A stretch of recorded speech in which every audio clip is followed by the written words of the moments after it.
李嫣怒衝謝家豪宅，張柏芝護子反擊，你媽搶我老公，你還敢來撒野？近期網絡上流傳着一則極具戲劇性的消息，李嫣怒衝謝家豪宅，張柏芝護子反擊，你媽搶我老公，你還敢來撒野？此消息一經傳播，便迅速在網絡上掀起了軒然大波，引發了眾多網友的關注和熱議。然而深入探究後，不難發現這則消息純屬虛構，是毫無事實依據的狗血爽文。下面我們將結合真實事件，深入剖析這背後的真相，還原鳳飛之間複雜而又真實的情感糾葛。一、虛構劇情的荒誕之處。一、人物關係與行為邏輯不符。從人物關係來看，李嫣是王菲與李亞鵬的女兒，她與謝家並無直接的血緣或法律上的緊密關聯。在現實中，李嫣有自己的生活和成長軌跡，她沒有理由突然衝到謝家豪宅去撒野，而且以李嫣的年齡和性格特點，也不太可能做出如此衝動和激烈的行為。張柏芝作為謝霆鋒的前妻，雖然與謝霆鋒有過一段婚姻並育有2個兒子，但她一直以堅強獨立的母親形象示人。在面對各種情況時，她通常會保持理性和克制，不太可能說出你媽搶我老公，你還敢來撒野這樣情緒化且帶有攻擊性的話語。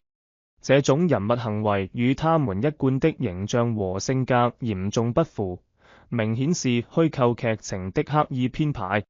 二、缺乏事實依據支撐。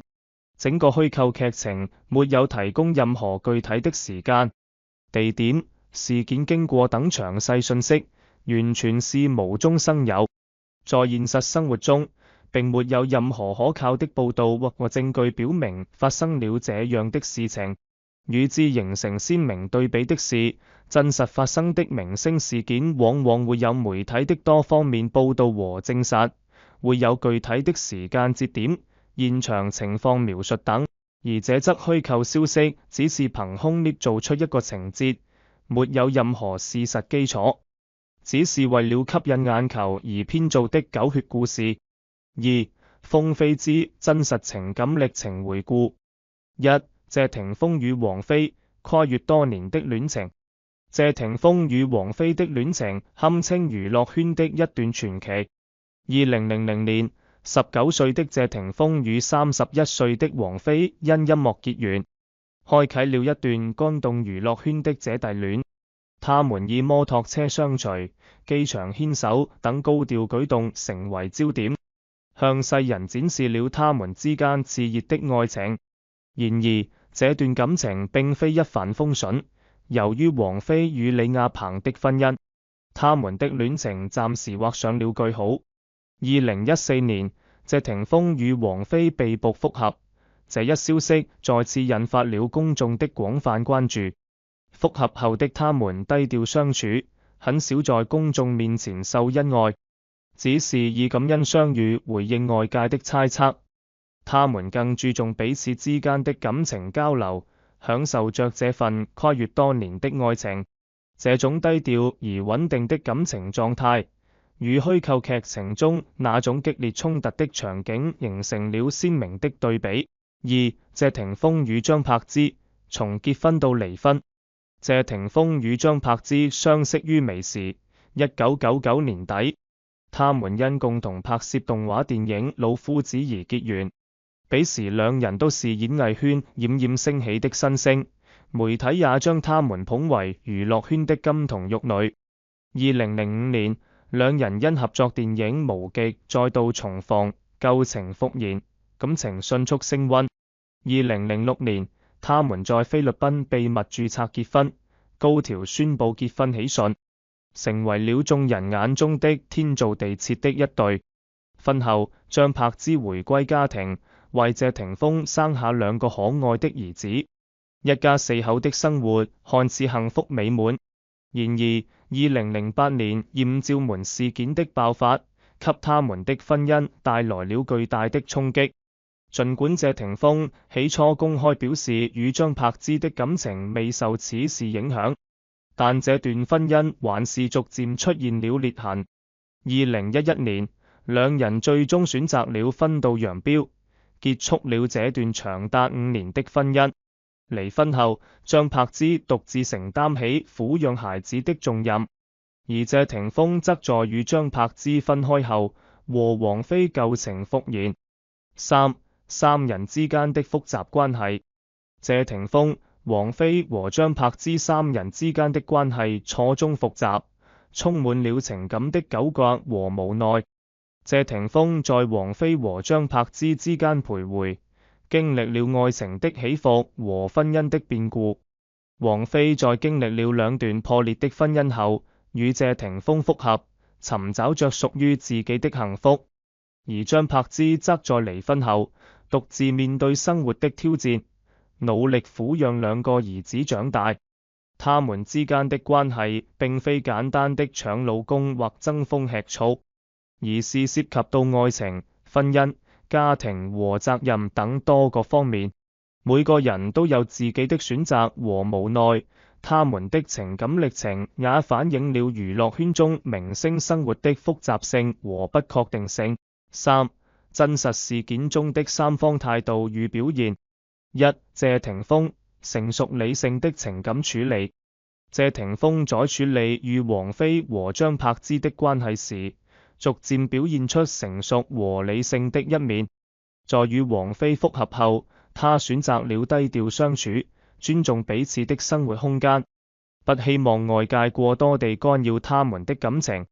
對於與張柏芝共同撫養孩子的問題，他也承擔起了相應的責任。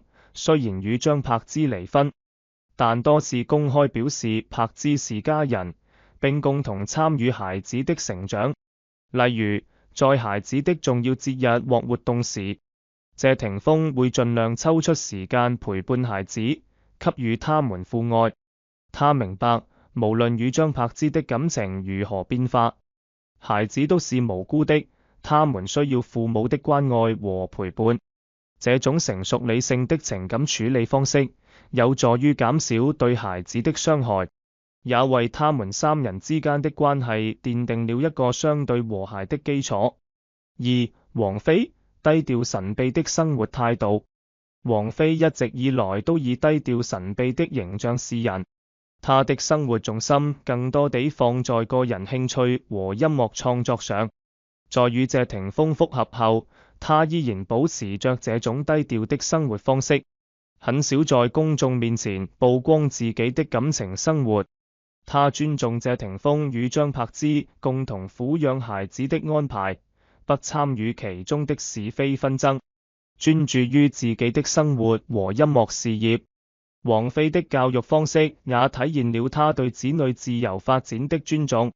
她鼓勵女兒李嫣獨立成長，給予她足夠的空間去探索自己的興趣和愛好。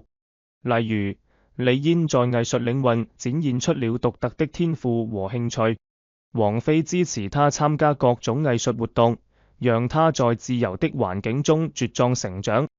張柏芝堅強獨立的單親媽媽。離婚後，張柏芝成為了一位堅強獨立的單親媽媽。她獨自承擔起撫養兩個兒子的重任，一邊努力工作賺錢養家，一邊精心照顧孩子的生活和教育。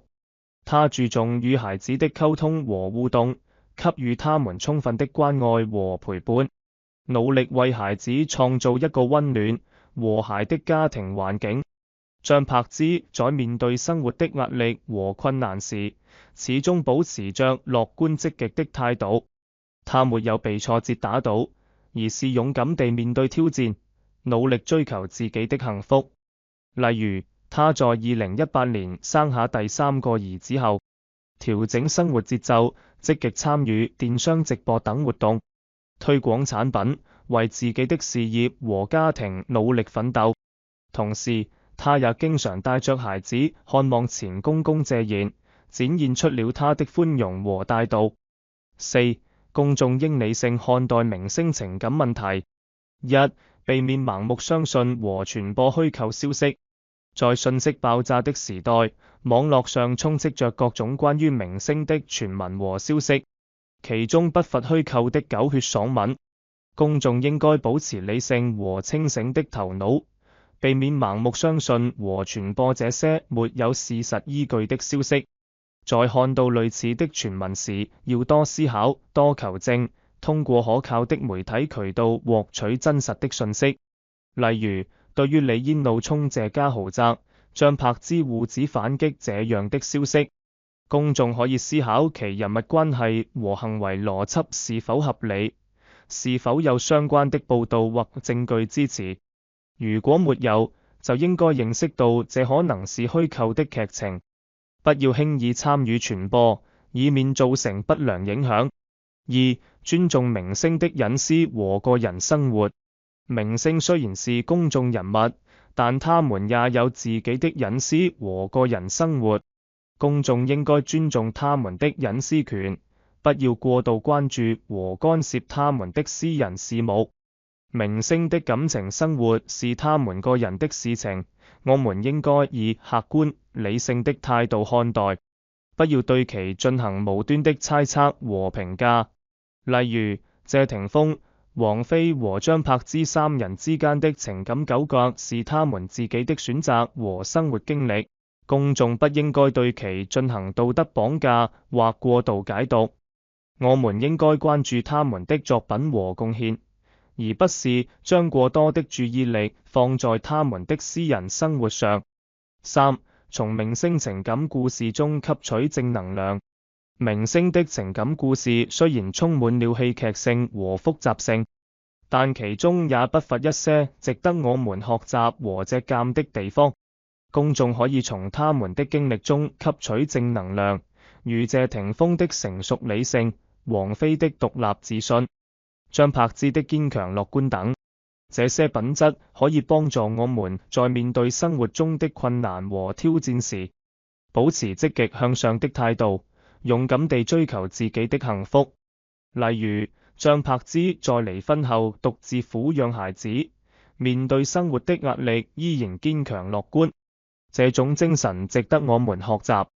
我們可以從她的故事中明白，無論遇到多大的困難，只要我們保持積極的心態，努力奮鬥，就一定能夠克服困難，實現自己的人生價值。